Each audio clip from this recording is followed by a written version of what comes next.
제가 캐나다 어리전 칼리지에 유학을 와서 신학교에 와서 적지 않은 공부를 하면서 하나님 앞에 또 받은 은혜가 많습니다. 그 중에 아직도 제가 어느 교수님으로부터 배운 두 가지 중요한 것을 제가 배웠는데, 한 가지는 지난 2000년 교회 역사를 공부하라 하는 것이었습니다. 그 2000년 동안 교회의 역사를 보게 되면 오늘 우리의 교회의 모습이 볼수 드러난다 하는 것입니다. 물론 게으름도 피우고 그렇게 열심히 제가 했다는 얘기는 아니고요. 나름 노력하면서 또 지난 2000년 교회 역사를 공부하면서 참 많은 은혜를 또 받기도 했습니다. 제가 왜 이 말씀을 드리느냐 하면은, 제가 오늘 주보디에 쓴 칼럼처럼 존 버년이라고 하는 이 사람이 살았던 시대는 환란이 많이 있었던 시대였습니다. 우리 성도님들, 이번 바이러스가 환란이에요, 아니에요? 환란이에요, 아니에요? 그거부터 우리가 잘 해야 되는데, 제가 이 말씀을 드리는 이유는 아마도 제 소견으로는 앞으로 신앙생활은 쉽지 않습니다. 우리 사랑하는 목양의 성도님들에게, 목회자로서 여러분들에게 좀 권면의 말씀을 드리는 것은, 분별력을 가지지 아니하면 신앙생활은 어려워집니다. 이 분별력은 하루아침에 생겨나지 않습니다. 그러므로 지난주에 존 버년의 이야기를 제가 공부하면서, 이 존 버년이라는 사람이 철로역정이라는 엄청난 기독교의 작품을 남겼죠. 근데 이분이 국가가 시키는 대로 하면, 국가가 가버먼트에서 시키는 대로만 하면 감옥에 들어갈 이유가 없었어요. 그러나 이분은 하나님 말씀 앞에 그 양심을 버릴 수 없어서 12년 동안 감옥살이를 하게 됩니다. 12년 동안 감옥살이를 하게 되면서 쓴 책이 철로역정입니다. 지금도 베트남에는 구직란에다가 종교, 기독교라고 쓰면은 취직이 안 된답니다. 많은 사람들이 일자리가 없어서 굶어 죽는 현실 속에 종교에다가 기독교라는 말을 쓰면 취직이 안 된대요. 정부에서 일자리를 주지 않는다는 거예요, 크리스찬들에게. 옛날 얘기가 아닙니다. 지금 현실입니다. 그래서 너무 목회자가 마음이 아파서 그냥 빈칸으로 제출해라.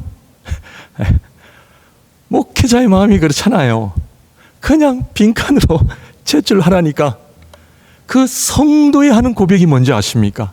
목사님, 그 종교라고 하는 난에 빈칸으로 제출을 하니까 내가 주님을 부인하는 것처럼 그런 양심에 찔려서 도저히 못하겠다는 거예요.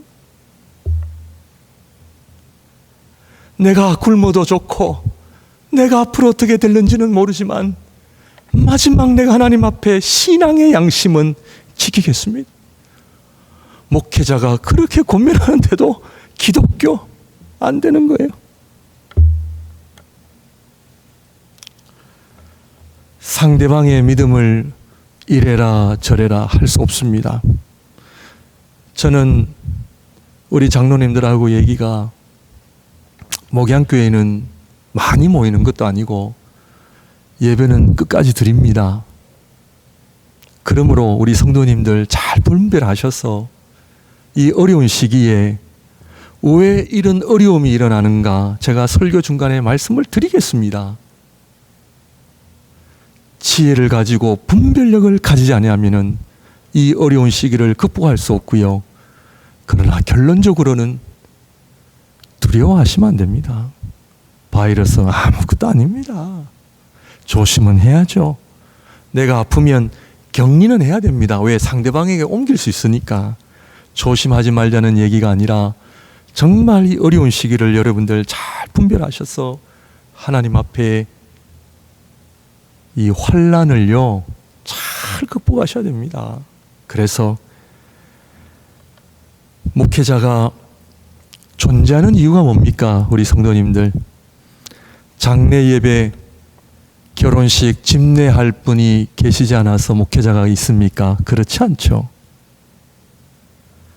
성도의 마지막 임종을 통해서 늘 깨닫는 것은 하나님, 저에게 맡겨주신 모든 양들이 믿음 생활 잘했어. 이번에도 최 권사님 병상에서 믿음으로 승리합니다. 목사님, 믿음으로 하나님 나라를 바라보고 갑니다. 얼마나 귀한지 몰라요. 누가 부자고 누가 가난하고 누가 좋은 집에 살고 좀 안 좋은 집에 살고 그게 중요한 게 아니잖아요. 우리 성도들의 삶의 궁극적인 목적, 하나님 나라에 들어갈 때에 믿음으로 승리하고. 그런데 그 믿음의 승리가 하루아침에 되냐고요.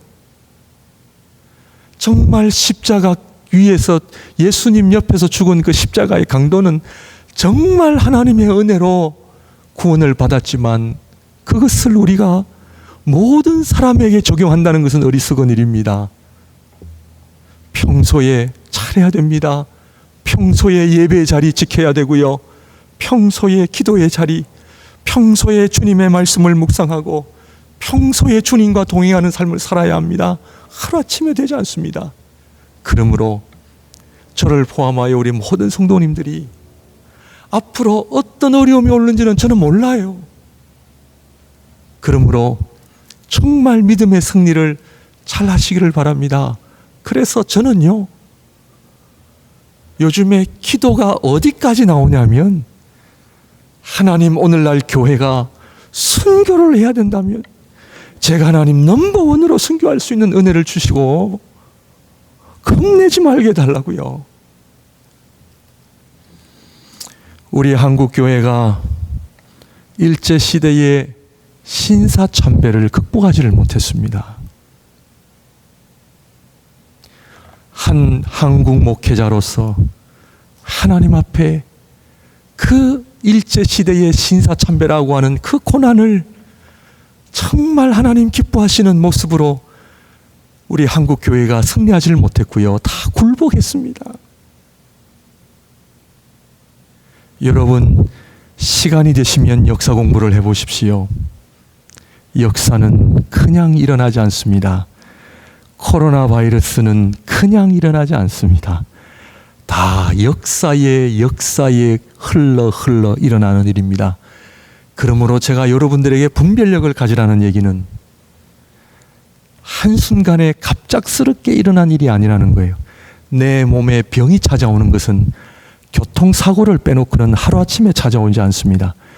내가 가지고 있는 건강은 한평생 내가 쌓여서 오는 것이 내 건강입니다.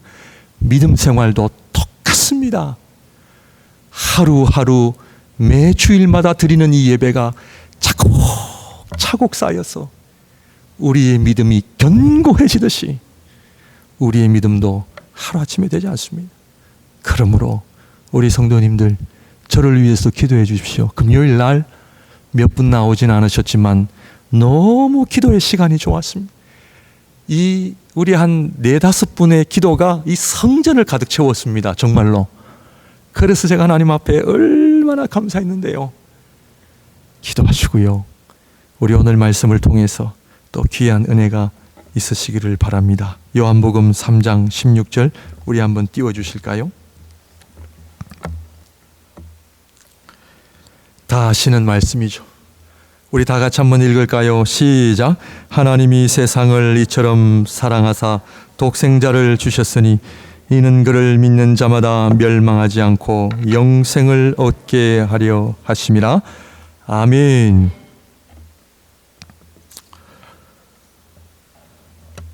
구약 시대에 다윗과 요나단 너무나 잘 아시죠? 다윗은 유다 지파, 이 요나단은 베냐민 지파로서 사울 왕의 아들이었는데 둘이 너무나 귀한 우정을 나눴는데 하나님께서 이 우정을 오래 가는 것을 허락지 아니하셨습니다. 결국 요나단은 아버지의 죽음으로 말미암아 다윗은 너무나 사랑하는 친구를 잃어버리게 됩니다. 저도 이 다윗과 요나단을 생각하면 하나님 좀 더 이들의 우정을 좀 길게 해 주시지 왜 요나단을 좀 일찍 데려가셨습니까? 좀 아쉬운 마음도 있습니다. 그런데 다윗의 시대가 지난 1000년 후에 아름다운 우정이 탄생합니다. 다윗의 자손 예수 그리스도와 베냐민 지파의 자손 사도 바울이, 예수님과 바울이 2000년 전에 온 세계에 주님의 복음을 아름답게 만든 두 사람이 등장이 됩니다. 제가 그거를 보면서 하나님의 섭리하심은 너무나 놀랍구나. 바울이 베냐민 지파예요. 요나단의 후손입니다. 그러므로 요한복음 3장 16절 우리 주 예수 그리스도의 복음을 베냐민 지파의 바울이라고 하는 사람은 얼마나 주님의 복음을 아름답게 만들고 아름답게 표현했는지 모릅니다. 더 나아가 바울은 자신의 모든 삶을 담아 이 요한복음 3장 16절 한 구절을 가지고 자기의 모든 인생을 하나님 앞에 드립니다. 이 성경 한 구절로 인하여 사도 바울은 자신의 모든 삶을 이 하나님 말씀 한 구절로 드립니다. 그래서 바울은 13개의 서신서를 신약에 기록까지 했습니다. 13개의 서신들을 통해서 바울은 예수 그리스도라고 하는 이름이 얼마나 자주 반복하고 예수 그리스도의 복음에 대한 이야기를 얼마나 많이 이야기하는지 모릅니다. 오늘 저와 여러분들 읽은 에베소서 1장에 나타나는 표현이야말로 세상의 가장 아름다운 고백으로 오늘날까지 우리에게 알려져 있습니다. 바울의 삶의 목적, 사는 이유, 살아가는 모든 삶의 순간순간, 그가 경험하는 모든 것들이 바로 예수 그리스도 외에는 보이는 것이 없는 인생이었습니다. 어떻게 해야 오래 살고 어떻게 해야 건강하고 어떻게 해야 누리는가 관심 없었어요.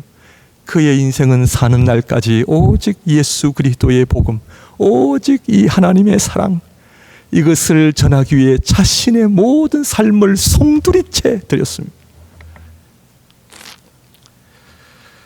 우리 또한 동일한 하나님의 사랑을 우리 또한 바울뿐만 아니라 우리 또한 요한복음 3장 16절을 가지고 있는데 저와 여러분들은 이 말씀을 가지고 어떻게 살고 계십니까? 우리 자식들이 아침에 일어나면서 매일마다 부모님한테 와서 90도 절하면서 아버지 어머니 저희들을 이렇게 건강하게 낳아주셔서 감사하고 또 잘 키워주셔서 감사합니다라는 그런 자녀들 있나요? 매일 그것도 심지어 눈물까지 흘리면서, 물론 속으로는 할 수 있겠죠. 그러나 현실적으로는 불가능하죠. 제 말의 요지는 자녀들이 생각하는 부모의 사랑은 정말 감동적이지만 대부분 당연하게 생각합니다. 신앙생활도 예배의 자리에서 기도와 찬양을 하면서도 별다른 반응을 하지 않는 것은 하나님의 사랑을 당연하게 여기고 있는 것은 아닌가 하는 생각을 해봅니다. 그러나 바울처럼 진짜 하나님의 사랑을 아는 사람은 가슴에 불이 붙어 활활 타오르고 눈에는 하나님의 사랑을 생각하면 눈물로 가득할 수밖에 없고 입술에는 주님을 향한 감사와 찬양이 충만해질 수밖에 없다는 것이죠. 바울은 예수 그리스도를 믿는다는 것이 얼마나 귀하고 복된 일인가. 그래서 그는 에베소서 1장 3절에서 12절까지 바울의 찬양입니다. 찬양. 오늘 저와 여러분들이 읽은 15절에서 23절까지는 기도의 내용이고 앞부분은 바울의 찬양입니다. 3절에서 12절까지 우리 한글 성경에는 여러 가지 문장이 나오지만 원어인 헬라어를 보게 되면 3장에서 12절까지는 한 문장입니다. 사도 바울이 왜 한 문장으로 3절에서 12절까지 기록했느냐? 너무 기뻐서, 너무 감사해서, 너무 행복해서 학교에서 늘 꼴찌를 하던 아들이 한 번은 1등을 했습니다. 그래서 신이 나서 집에 오자마자 어머니를 만나는 순간 자신이 1등을 한 사실을 알릴 때에 이 아들이 쉬엄쉬엄 알립니까? 아니죠. 어머니, 내가 1등을 하게 되었는데 이번에 내가 다른 모든 친구들을 물리치고 1등을 했는데 내가 어떻게 공부했으며 쉬지 않고 이야기하는 이유가 뭡니까? 자기가 1등 했다라고 하는 감격. 사도 바울이 에베소서 1장 3절에서 12절까지 한 문장으로 기록했다는 것은 예수 그리스도의 복음에 대한 감격, 하나님의 사랑에 대한 감격 때문에 그가 쉬지 않고 찬양으로 했다는 거예요. 찬양이에요.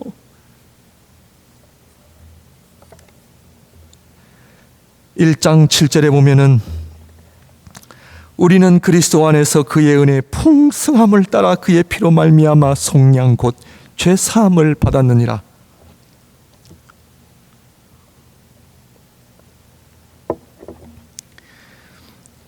우리는 그리스도 안에서 그의 은혜의 풍성함을 따라. 13절 그 안에서 너희도 진리의 말씀 곧 너희의 구원의 복음을 듣고 그 안에서 또한 믿어 약속의 성령으로 인치심을 받았으니. 자격 없는 자신을 예수 그리스도로 인한 하나님의 풍성한 사랑을 그에게 보여주실 뿐만 아니라 누구든지 예수 그리스도를 믿는 자에게 성령의 인치심을 주시는 하나님의 그 은혜에 그가 찬양하는 거예요.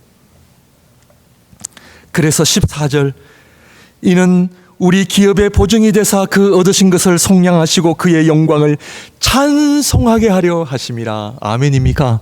아멘. 진정한 신앙인은 찬양을 하는 자입니다. 찬양은 노래하고 다릅니다. 찬양은 하나님의 영광을 아는 자만이 하는 자입니다.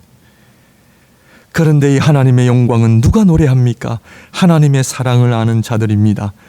그러니까 그냥 노래를 부르는 정도가 아니라 자신의 온 삶을 다해 내 모든 것을 다해 찬양하는 것이죠.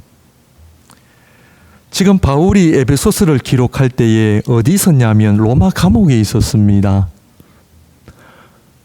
로마 감옥에서 자신의 신세를 한탄하고 아이고 하는 것이 아니고 로마 감옥 안에서도 예수 그리스도의 복음을 찬양한다는 것이죠. 그래서 많은 학자들이 이야기하기를 사도 바울은 지금 로마 감옥에 있는 것이 아니라 마치 하늘나라에 있는 것처럼 고백하고 있다. 우리 신앙인들은 이 세상이 바이러스로 어떤 환란으로 가득 차다 할지라도 그거하고 상관이 없어요. 우리 하나님의 백성들은 어디에 있다? 하늘나라에 있는 거예요. 하늘나라에. 아멘입니까? 예.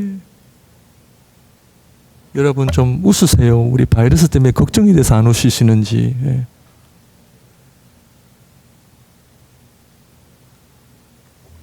사도 바울은 3절에서 14절까지 찬양을 하고 그 다음 무엇을 하는가? 기도를 합니다. 기도는 누가 합니까? 찬양할 수 있는 사람이 기도합니다. 아무나 기도 못합니다. 누가 찬양합니까? 예수 그리스도의 복음을 아는 자가 찬양합니다.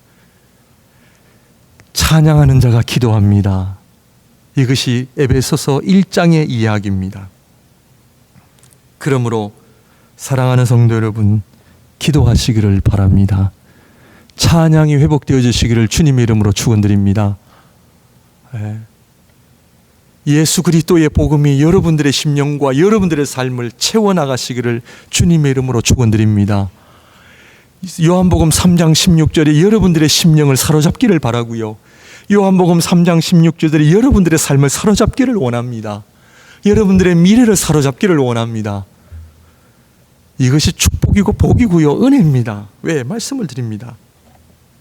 그러므로 오늘 우리 17절 말씀을 보게 되면은 우리 주 예수 그리스도의 하나님 영광의 아버지께서 지혜와 계시의 영을 너에게 주사 하나님을 알게 하시고, 오늘 한 가지를 여러분들하고 나누기를 원하는데, 오늘 기도하는 삶의 복이라는 주제를 가지고 기도의 제일 우선되는 목적이 뭔가? 그것은 17절 말씀처럼 지혜와 계시의 영을 너에게 주사 하나님을 알게 하시고, 기도의 제일 우선되는 목적이 뭐냐면 하나님을 아는 데 있습니다. 기도는 나의 건강, 행복, 성공을 위해서 기도하는 것이 아니라 제일 먼저 하나님을 아는 데 있음을 우리에게 보여주고 있습니다. 이스라엘 백성이 애굽에서 나와 광야를 통과하는 데 있어서 많은 어려움을 당했습니다. 인생은 광야요, 광야는 어려움이요, 어려움은 늘 우리를 불편하게 합니다. 우리 또한 이 세상을 살아가면서 적지 않은 어려움을 경험하고 살아갑니다. 그런데 성경을 잘 보시면 이스라엘 백성이 광야 때문에 어려웠던 것이 아니라 우리 또한 우리에게 다가오는 어려움 때문에 어려운 것이 아니라 인간이 고통을 당하는 근본적 이유는 하나님을 모르는 데 있습니다. 하나님을 안다면, 하나님을 제대로 우리가 안다면 광야의 목적과 어려움의 목적을 알기 때문에 그것이 도리어 우리에게 복과 은혜를 가져다 준다는 것을 안다면 복이요 은혜인 줄 믿습니다. 그러므로 우리가 알아야 할 것은 하나님을 제대로 아는 것이 얼마나 중요한지를 모릅니다. 이스라엘 백성이 광야에서 어렵다고 하는 것은 그들의 관심이 무엇이었나요? 먹는 거, 마시는 거, 잘 사는 거. 그러나 그들이 하나님을 바로 아는 지식이 있었다면 그들의 관심은 먹는 것과 마시는 것에 있지 아니하고 가나안이라는 하나님의 약속의 땅을 바라보았다면, 그 하나님의 말씀을 붙잡았더라면 광야를 충분히 극복하고 감당했을 것이라는 이야기입니다. 우리 또한 하나님을 제대로 안다면 우리의 삶 속에 일어나는 일들이 그냥 일어나는 것이 아니라 우리를 훈련시키시고 우리를 다듬으셔서 온전한 하나님의 백성으로 세우시고자 하는 하나님을 제대로 안다면 우리 삶에 일어나는 모든 어려움들이, 순간들이 도리어 하나님께 감사하고 하나님께 찬양으로 나올 수 있다는 것 알고 계십니까? 여러분, 이번 코로나 바이러스로 인해서 지금 많은 어려움이 있는데요. 우리 사랑하는 성도님들, 왜 고난이 있습니까? 왜 환난이 있습니까? 아셔야 됩니다. 그거를 모르면 두려운 마음이 있고 만나는 사람마다 바이러스 있는 거 아닌가, 저 사람은 바이러스 있는 거 아닌가 두려워요. 그러나 이 환난의 의미를 알면 전혀 두려워할 거 없어요.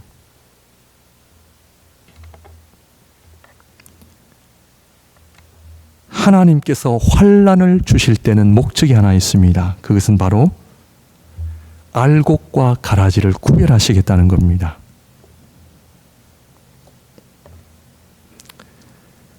한국 교회의 제일 넘버원 가라지가 누굽니까? 신천지. 우리 하나님께서 기가 막히게 신천지를 지금 다 색출해냈어요.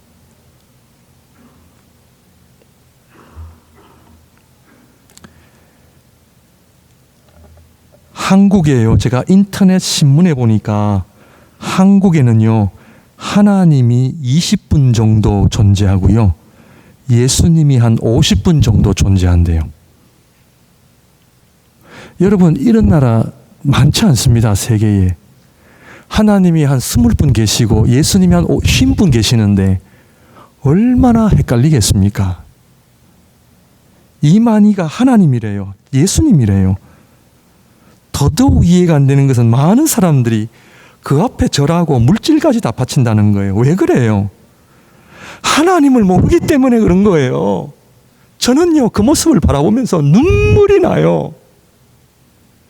우리 한국 백성이 하나님에 대하여 저렇게 무지하다는 거예요.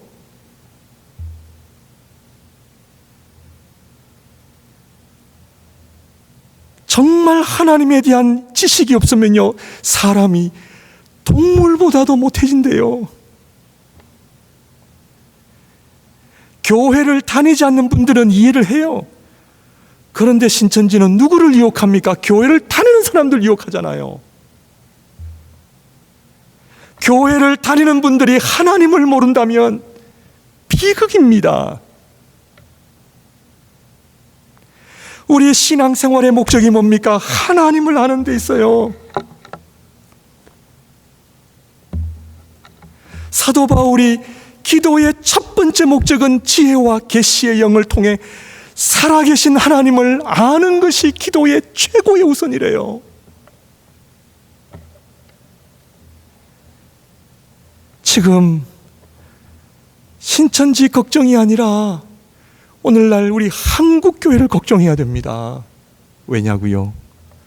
하나님을 모르고 있습니다. 하나님을 모르기 때문에 바이러스 가지고 두려워하는 거예요. 14만 4천 명, 이단들이 자주 사용하는 단어입니다. 14만 4천. 144는 구약의 12지파 12, 신약의 12제자 12, 12 곱하기 12 하면 144입니다. 144에 1000을 더한 수가 14만 4천입니다. 14만 4천의 의미를 알고 계십니까?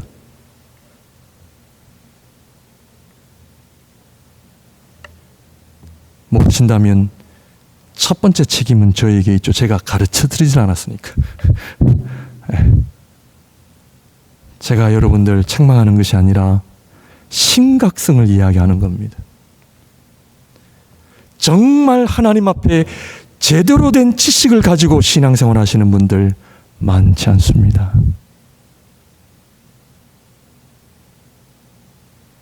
하나님 어린 양 혼인잔치에 참여할 수 있는 자는 누굽니까? 하나님의 온전한 백성인데 구약의 12지파와 신약의 12제자의 수를 합한 그 숫자의 개념이 아니에요. 숫자의 개념이 아니라 예수 그리스도의 진정한 제자들이라는 의미예요. 이해하시겠습니까? 요한계시록은 교회론입니다. 종말에 대해서 이야기를 하지만 결국 교회론입니다. 왜? 사도 바울의 13서신과 일반 서신을 통틀어서 연구를 해보면 사도 바울도 에베소서 전체를 통해서 다른 서신서에서도 전체를 통해서 두 가지를 이야기합니다. 잘 들으셔야 됩니다.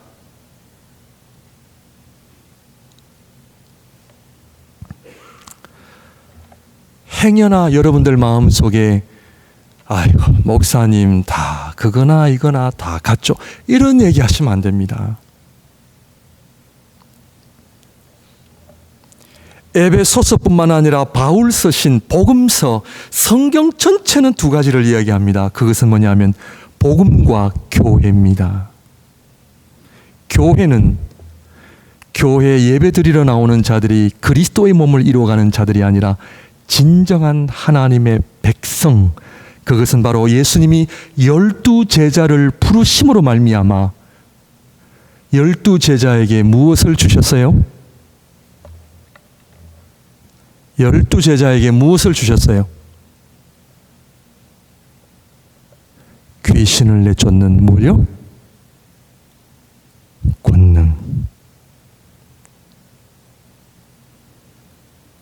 오늘 본문에도 너희가 기도할 때에 하나님께서 너에게 주신 능력이 어떠한 크신 능력인지를 알아야 된다라고 기도를 하고 있는데, 이 능력은 너희가 기도할 때에 하늘에서 주겠다가 아니라, 잘 들으셔야 됩니다.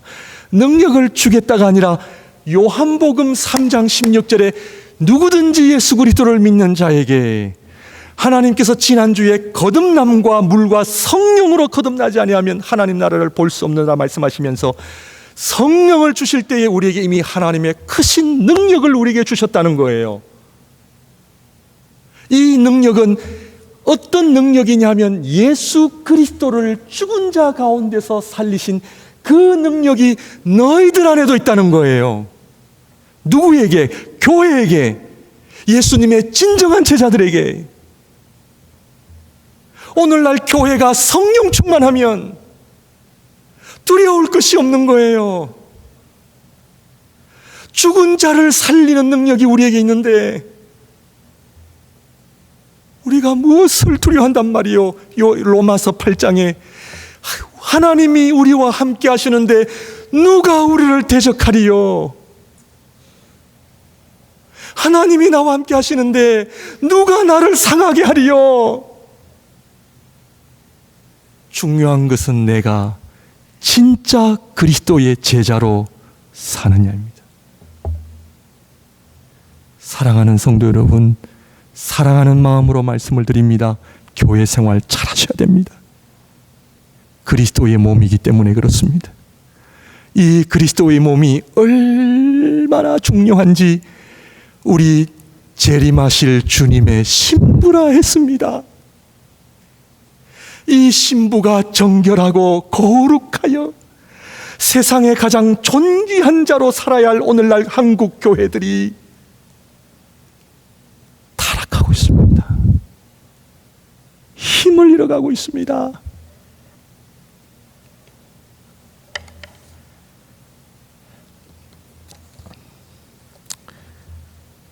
밴쿠버에 신학교들이 많은데요, 여러분 어디 가셔서 말씀 함부로 저의 허락 없이 배우시면 안 됩니다. 어떤 목사님이 이런 고충을 얘기하시더라고요. 목사님, 밴쿠버에 있는 어떤 신학교가 있는데 자기 교회 어느 권사님이 신학교 한 일주일 다니고 와서 그 다음 주일날 자기는 더 이상 권사님이 아니래요. 신학교를 가니까 전도사님으로 불러달라는 거예요. 어떻게 해야 됩니까? 그러시더라고요. 우리 사랑하는 성도 여러분, 지금 신천지가 말도 안 되는 거 가지고 그 영혼들을 낚아채잖아요. 말씀 잘 배우셔야 되고 말씀 배우셔야 됩니다. 그러므로 교회는 주님께서 우리에게 주신 능력을 회복하는 거예요. 기도할 사람이 없어서 기도 나오시라 얘기 아니에요. 2주 전에, 석주 전에 우리 금요기도에 2분 나오셨습니다. 그런데요, 은혜 충만했습니다. 2-3사람이 모인 곳에 우리 주님 함께 하시겠다는 약속 가지고 기도했는데요, 얼마나 은혜가 넘쳤는지 모릅니다. 제가 요즘 계속 기도하고 있습니다. 하나님, 우리 목양교회가 성령 충만한 교회가 되게 하여 주옵소서. 우리 주님께서 12 제자들을 불러 산에 오르사 자기와 함께 있게 하시고 그들에게 귀신을 쫓는 능력을 그들에게 주셨다 했습니다. 이것은 12 제자는 교회를 의미합니다. 사도행전 2장의 오순절의 사건을 통하여 교회가 성령 충만하여 목에 칼이 들어와도 베드로는 잠을 굴굴 잤다 그랬어요. 내일 순교를 당할지언정 잠을 굴굴 잤다 했습니다. 왜? 성령의 능력이 나에게 있는데 뭐가 걱정이에요? 뭐가 걱정이에요? 주님 날 부르시면 할렐루야 하고 하늘 날아가면 되죠. 나의 생명은 바이러스에 있는 것이 아니라 하나님께 달려 있습니다. 아멘입니까? 예. 사랑하는 성도 여러분, 하나님을 알아야 됩니다. 그런데 오늘 말씀을 보면은 지혜와 계시의 영이다 했어요. 지혜가 뭡니까? 계시가 뭡니까? 마르틴 로이드 존스 목사님은 에베소서 1장만 가지고 책 500페이지짜리를 기록했습니다. 이분이 가지고 있는 성경의 지식은 얼마나 풍부한지 이분의 글을 읽을 때마다 저는 늘 회개합니다. 이 성경의 지식이 얼마나 빈약한지. 주여, 이분은 세상 이야기를 하지 않습니다. 성경만 이야기하는데 에베소서 1장을 가지고 500페이지 책을 썼습니다. 제가 요즘 그거 공부하느라고 지혜와 계시의 영, 계시는 하나님의 말씀, 지혜는 하나님의 말씀인 계시를 이해할 수 있는 성령의 역사. 무엇을 통해서? 기도를 통해서. 말씀 보세요, 안 보세요? 여러분들 말씀을 묵상하세요. 우리 목양교회 성경 공부 시간 있습니까? 여러분 신천지 뉴스나 한번 보셨죠? 식음을 전폐하고 공부합니다. 이단들은요. 와, 그냥 그것도 책상 없이 막 무릎 꿇고 이렇게 공책에 적더라고 엎드렸어요. 사랑하는 성도 여러분, 하나님께서 왜 세상을 창조하셨는지, 하나님께서 왜 죄가 관영하도록 허락하고 계시는지, 왜 당장 심판하지 않으시는지, 왜 하나님은 이스라엘 민족을 선택하셔서 하나님의 백성으로 삼으셨는지, 신약에 와서는 이스라엘 민족이 더 이상 존재하지 않습니다. 그런데 지금 한국 교회 안에 구약으로 다시 돌아가자는 움직임도 있습니다. 제가 어느 유튜브에 들어가 보니까 이름난 분이 구약으로 돌아가자 이런 강의를 하고 계시더라고요. 잘못된 가르침입니다.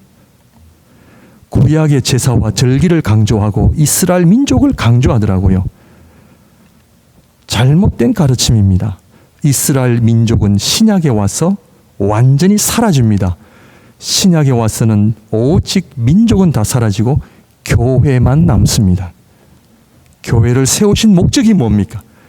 사랑하는 성도 여러분, 우리 주님께서 당신의 핏값으로 교회를 세우신 목적이 무엇인지 알고 계십니까? 요한계시록에 나오는 마지막 예수 그리스도의 재림과 어린 양 혼인잔치를 위해 내가 지금 어떻게 준비하고 있는지를 알고 계십니까?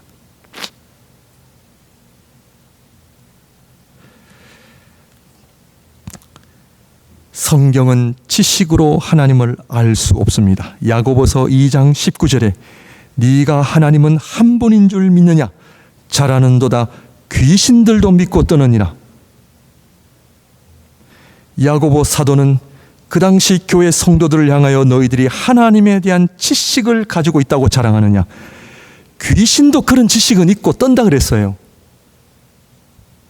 지식으로 충분하지 않습니다. 하나님의 말씀을 깨달을 수 있도록, 이 얘기는 뭐냐면 우리 영안이 열려야 됩니다. 영안이 열려야 됩니다. 영안이 열리셨습니까? 사도행전 9장 3절을 보게 되면은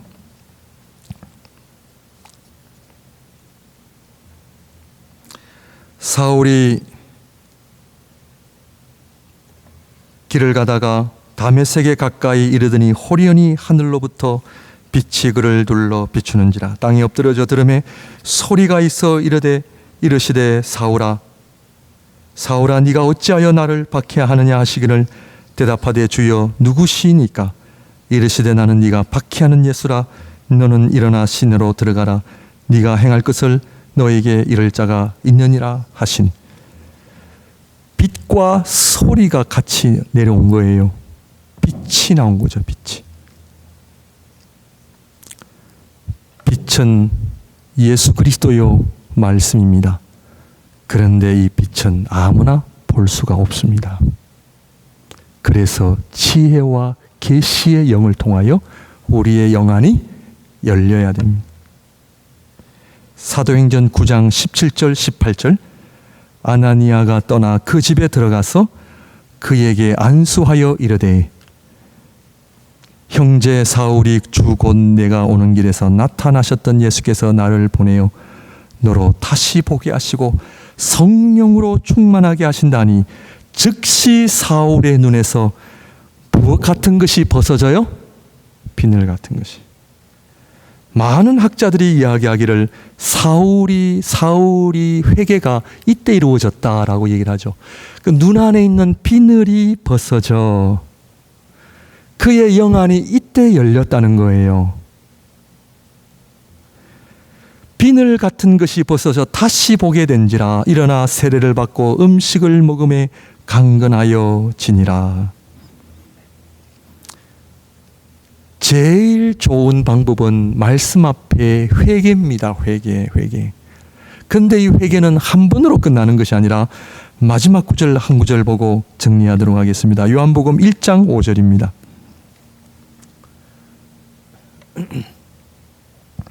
빛이 어둠에 비치되 어둠이 깨닫지 못하더라. 하나님의 영광의 빛이 비추는데 사람들이 그 빛을 어떻게 해요? 인식하지 못했더라. 왜? 영안이 열리지 않았기 때문에, 하나님의 말씀이 갇혀있기 때문에, 볼 수 없기 때문에 그 어둠이 확 눌러 빛이 비춤에도 불구하고 그 빛을 인식하지 못했더라. 이 얘기는 뭐냐 하면 오늘날 하나님을 알지 못하는 영혼들의 영적 상태를 이야기합니다. 하나님에 대한 올바른 지식이 없이 살아가는 인간들의 무지함을 이야기하고 있는 겁니다. 많은 사람들이 이단에 사로잡혀 참된 하나님에 대한 참된 지식이 없이 헛된 신을 경배하고 헛된 신을 섬기는 그 우리 인간의 영적 타락상을 의미합니다.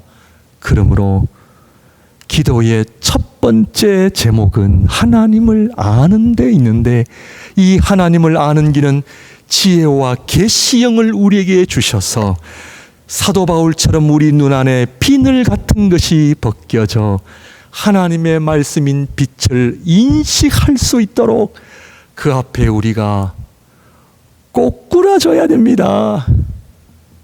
말씀 앞에 꼬꾸라져야 돼요. 이것이 교회가 존재하는 첫 번째 목적이 빛이신 예수 그리스도의 말씀 앞에 나와 하나님의 거룩한 성도들이 눈 안에 있는 모든 죄와 교만과 욕심, 탐심, 게으름, 나태함, 잘난 체 한 것, 자랑하는 것, 육신의 정욕과 목의 정욕과 이생의 자랑을 다 내려놓고 참되신 하나님의 말씀 앞에 겸손하여 주여 말씀하옵소서 우리가 순종하겠다라고 하는 이 아름다운 영적 세계가 열리는 놀라운 은혜가 우리 모두에게 있으시기를 주님의 이름으로 축원드립니다. 기도하겠습니다.